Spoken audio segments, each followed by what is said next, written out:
Di dalam bar Eternal Sunshine, Morgan berhenti saat mendengar seorang pria muda memanggilnya.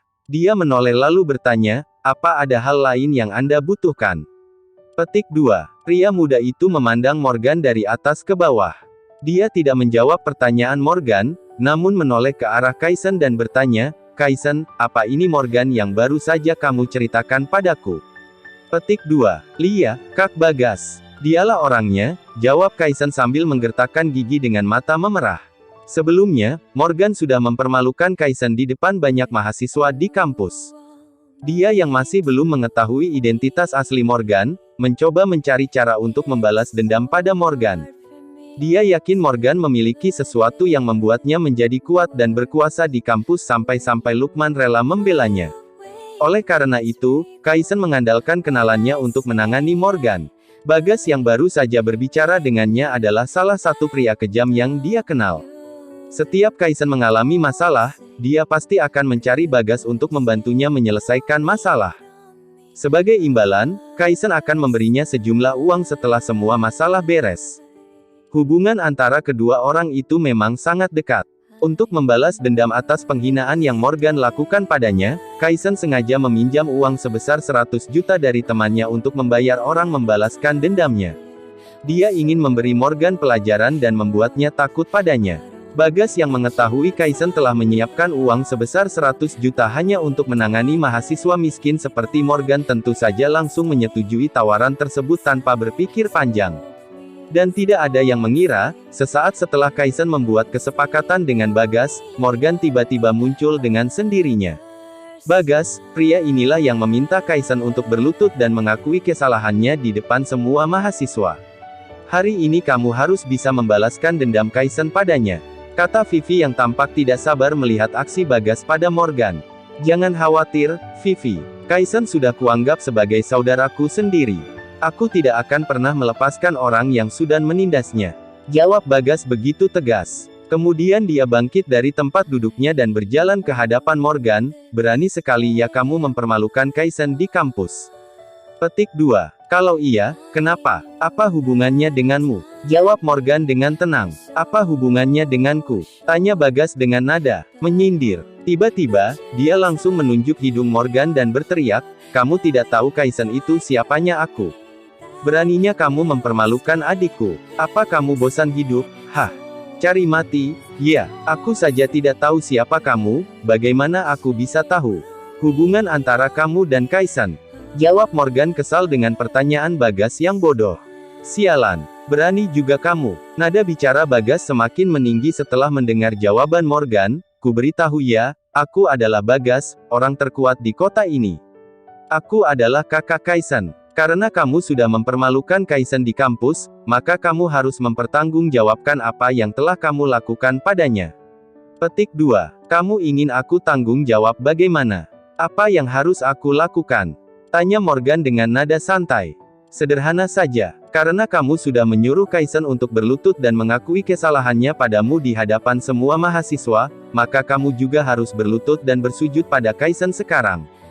Kalau kamu mau, aku akan melupakan masalah hari ini, kalau tidak, maka bagaimana jika aku tidak mau berlutut?" Morgan langsung memotong pembicaraan sebelum Bagas sempat menyelesaikan kata-katanya. Sikapnya masih terlihat sangat tenang. Mendengar kata-kata Morgan, Bagas langsung mengambil sebotol anggur merah dari meja dan berteriak padanya, "Dasar B***** and sombong. Jika kamu tidak mau berlutut pada Kaisen sekarang, jangan pernah berpikir kamu bisa keluar dari ruangan ini dengan selamat." Mendengar kata-kata Bagas, yang lainnya mulai berdiri satu persatu dan menatap Morgan dengan tajam. Sepertinya, mereka sudah siap untuk menyerang Morgan kapan saja. Vivi yang selama ini tidak bisa membalas dendam pada Morgan di kampus, diam-diam mengambil kesempatan bergabung dengan gangster ini untuk membalas dendam pada Morgan. Baru-baru ini, Bagas sangat terkenal di kota Surabaya. Dia terkenal dengan kekuatan dan kekejamannya. Menurut berita yang beredar, dia baru saja bergabung menjadi pengikut bos besar yang sangat kuat. Tentu saja, Bagas pasti bisa menangani Morgan dengan sangat mudah. Morgan hanya menatap Bagas dan yang lainnya dengan heran, mengapa Kaisen, Vivi dan yang lainnya tidak ingat dengan apa yang sudah mereka lalui sebelumnya. Apa mereka lupa ingatan? Mereka sama sekali tidak takut padanya dan bahkan masih mencoba untuk mencari masalah dengannya. Padahal Morgan sudah memperingatkan Kaisen untuk menjauh darinya saat dia meminta Kaisen untuk berlutut di gerbang masuk kampus pada waktu itu. Namun, bukannya menghindar, Kaisen justru semakin mengganggunya. Ditambah lagi dengan kehadiran Bagas di sini. Dia benar-benar cari mati dengan Morgan. Morgan, kenapa kamu masih diam saja di sana? Kenapa kamu tidak segera berlutut di hadapan Kaisen? Ucap Vivi dengan dingin dan tangan melipat di depan dada. Hei, Morgan, jangan pikir kamu hebat ya hanya karena kamu mengenal dua pejabat tinggi di kampus. Asal kamu tahu, jangan coba-coba kamu mencari masalah dengan Kak Bagas. Dia ini bukan tandinganmu. Kalau kamu berani mencari masalah dengannya, siap-siap saja kamu merangkak keluar dari sini. Teriak Jenny dengan kesal. Sedangkan Diane yang masih duduk di sofa terlihat sangat gugup dengan apa yang terjadi di hadapannya. Aku beritahu, sebaiknya letakkan botol di tanganmu itu atau kamu akan menyesalinya. Ucap Morgan pada Bagas. Morgan benar-benar tidak ingin membuat masalah di sini karena ini adalah bar milik Isabella. Baiklah, aku sedang tidak ingin bicara omong kosong denganmu sekarang. Aku akan menghitung dari 3. Jika kamu belum berlutut dan meminta maaf kepada Kaisen, jangan salahkan aku jika aku bersikap kasar. Bagas semakin mengancam Morgan. Kaisen berjalan menghampiri Morgan dan perlahan berkata, Morgan, kamu boleh saja sombong di kampus. Tapi apa kamu masih sombong juga di sini? Petik 2. Morgan menatap Kaisen dengan heran. Dia benar-benar tidak mengerti mengapa Kaisen masih mencoba mencari masalah dengannya lagi dan lagi. 3. Tiba-tiba Bagas berteriak. Morgan menoleh ke Bagas namun tidak bergeming sama sekali. Nampaknya, dia benar-benar tidak berniat untuk berlutut kepada Morgan. Kamu boleh saja sombong di kampus. Tapi apa kamu masih sombong juga di sini? Morgan menatap Kaisen dengan heran. Dia benar-benar tidak mengerti mengapa Kaisen masih mencoba mencari masalah dengannya lagi dan lagi. 3. Tiba-tiba Bagas berteriak. Morgan menoleh ke Bagas namun tidak bergeming sama sekali. Nampaknya, dia benar-benar tidak berniat untuk berlutut kepada Kaisen. Vivi memandang Morgan dengan jijik. Seharusnya, pengecut seperti Morgan ini sudah berlutut sebelum Bagas selesai menghitung. 2. Bagas terus berteriak. Namun Morgan masih tidak bergerak. 1. Bagas meneriakkan nomor terakhir. Vivi agak terkejut melihat Morgan yang tetap diam. Dia tidak menyangka pengecut ini tidak berlutut dan masih berdiri di sana dengan sangat tenang. B********N.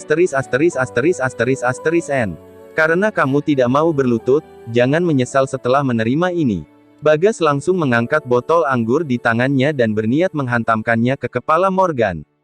Dia ingin sekali menghajar bocah ini sehingga dia tidak berani lagi menampakkan batang hidungnya di hadapannya, Kaisen serta teman-temannya.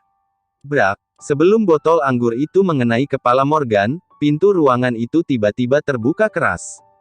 Semua orang terkejut ketika melihat pintu terbuka tiba-tiba. Siapa yang berani membuka pintu ruangan mereka tanpa mengetuk terlebih dahulu?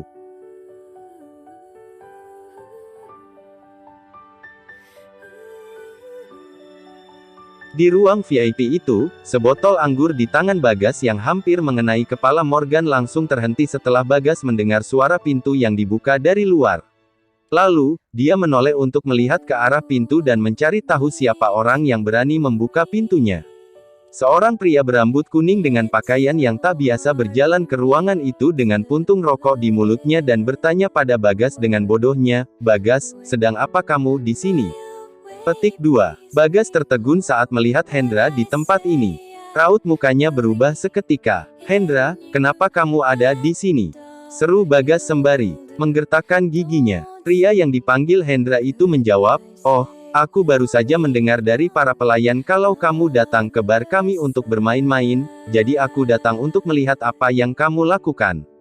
Petik 2. Hendra mengangguk lembut, lalu menolehkan kepalanya dan menatap Morgan. Dia lalu bertanya pada Bagas dengan penasaran, ada apa ini? Bocah ini memiliki sedikit masalah dengan adikku. Aku akan memberinya pelajaran agar dia jera dan berhenti mengganggu adikku. Bagas menjelaskan dengan cepat. Sialan, apa kamu lupa? Sudah berapa kali aku memberitahumu kalau aku memiliki saham di bar ini sekarang? Jangan membuat masalah di sini. Apa kamu tidak bisa menyelesaikan masalahmu di luar?